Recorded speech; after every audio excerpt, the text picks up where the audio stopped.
Il va de soi que la stabilité politique est d'une importance capitale pour les pays en voie de développement.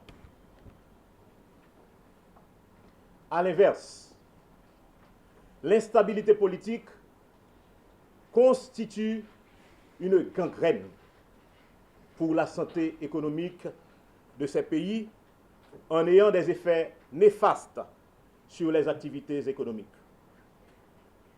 favorisant par ricochet une aggravation de la précarité sociale touchant notamment les ménages à faible revenu. Me référant à l'analyse qui précède, je lance un cri d'alarme à l'endroit des politiques de ce pays pour qu'ils cessent d'agir en omettant qu'il existe entre la politique, l'économie et le social une relation de cause à effet. Les luttes politiques fratricides ne font que basculer davantage nos citoyennes et citoyens dans la misère, tout en hypothéquant l'avenir des générations futures. Aujourd'hui, l'assistance sociale à l'endroit des ménages et des populations en situation alimentaire précaire est une obligation morale pour les pouvoirs publics par ces temps ô combien difficiles pour les Haïtiens. La crise politique que connaît le pays s'accompagne de retombées négatives, tant sur le plan économique que social. Les derniers chiffres publiés par la Coordination nationale de la sécurité alimentaire nous présentent un panorama socio-économique à l'échelle nationale grandement marqué par la faim, en faisant état de 3,7 millions d'Haïtiens, soit 35% de la population du pays, nécessitant une assistance alimentaire sur la période allant d'octobre 2019 à février 2020. Dans un tel contexte, mesdames et messieurs, le Fonds d'assistance économique et sociale, sur instruction du chef de l'État et du gouvernement de la République, se voit dans l'obligation d'intensifier ses interventions relatives à la lutte contre la faim dans le cadre de l'exécution du programme COREPER. À cet effet, du 4 octobre 2019 au 26 janvier 2020, le Fonds d'assistance économique et sociale a réalisé 34 opérations de cantines mobiles pour un total de 105 000 plats chauds distribués, précisément 3 000 lundi, 3 000 mercredi et 3 000 plats chauds le vendredi. Ça veut dire 3 opérations par semaine. Jusqu'à présent, le Fonds d'assistance économique et sociale, sur la période de 4 octobre au 26 janvier, a réalisé 105 000, a distribué 105 000 plats chauds. Près d'une centaine de missions de distribution de kits alimentaires. Toujours pour la même période, le Fonds d'assistance économique et sociale a touché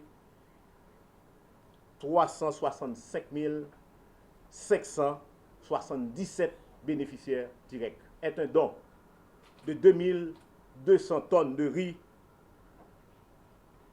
Et la matérialisation de cette donation s'est faite par l'arrivée au port de Port-au-Prince de 110 conteneurs entre le 26 décembre dernier et le 7 janvier 2020.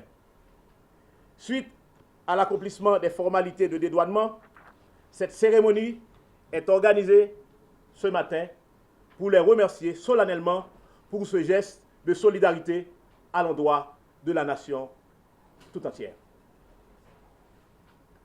Au regard des besoins à satisfaire, cet appui en nature de la République de Chine-Taïwan tombe à point nommé et nous fait penser à l'adage suivant C'est dans l'adversité qu'on reconnaît les vrais amis. La solidarité internationale nous porte à croire en un avenir meilleur pour tous les peuples du monde, vu qu'elle contribue à relever un ensemble de défis relatifs aux conditions de vie de l'homme à l'échelle planétaire.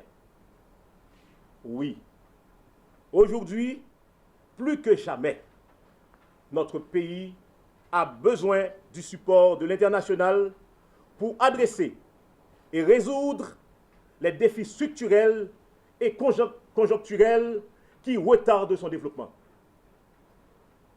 Oui, c'est important, je dois reprendre. Aujourd'hui, plus que jamais, notre pays a besoin du support de l'international pour adresser et résoudre les défis structurels et conjoncturels qui retardent son développement. Également et surtout, toujours dans la même dynamique, il convient pour tous les Haïtiens de s'unir et de s'asseoir autour d'une même table afin de permettre au pays de retrouver un souffle et de connaître des jours plus cléments. L'aide sociale aux ménages en situation de précarité alimentaire est un devoir moral. La faim ne doit pas emporter des vies en Haïti ou ailleurs, parce que c'est un besoin fondamental.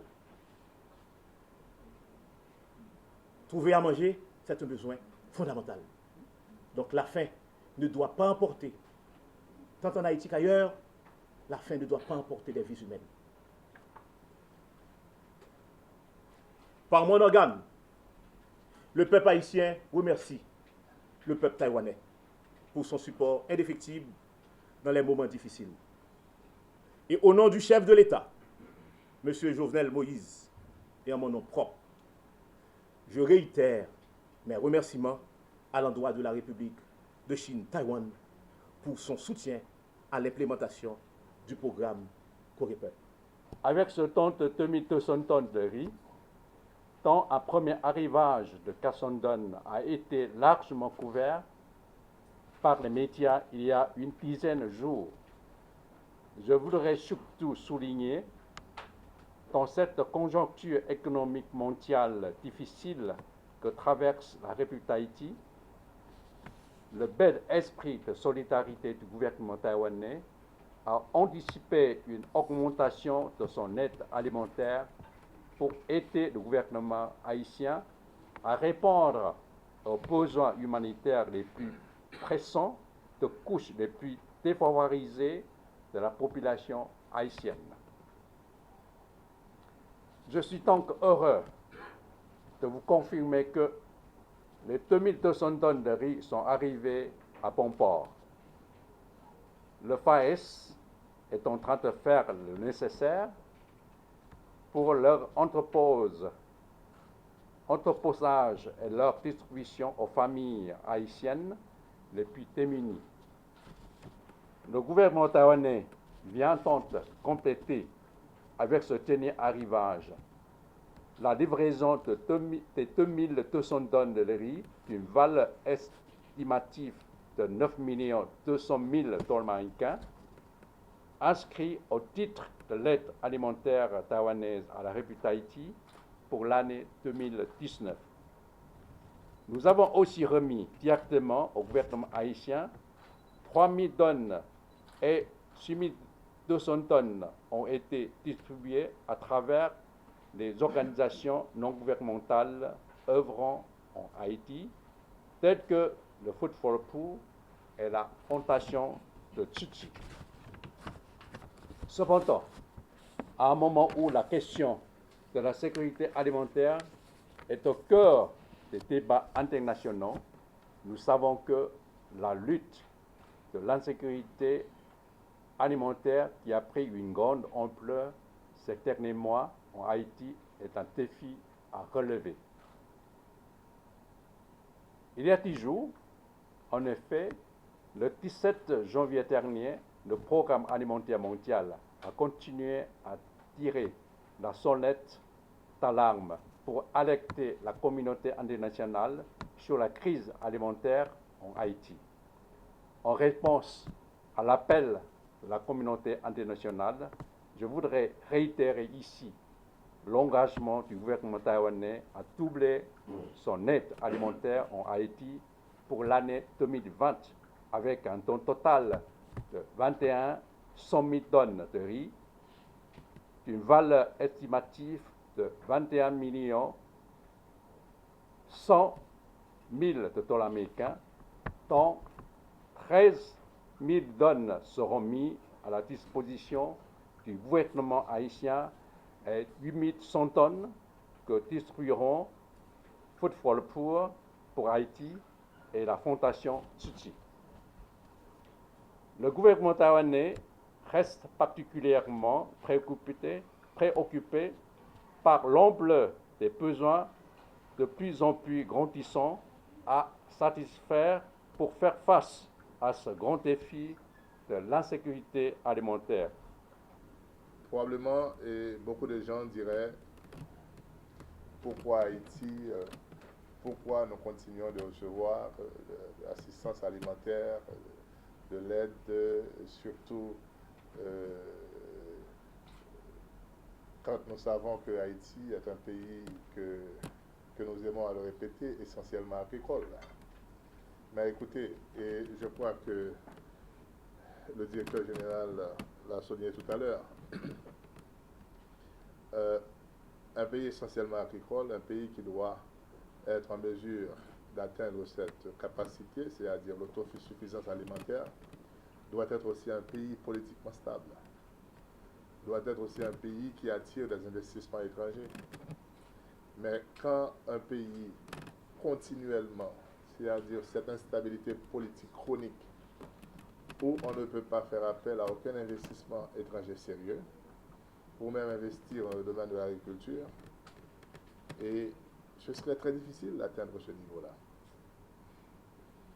Et les efforts du président de la République, notamment à travers la caravane de changement, qui ont été vraiment, je dirais, des efforts sabotés. Et je crois que, en dépit de tout, le président a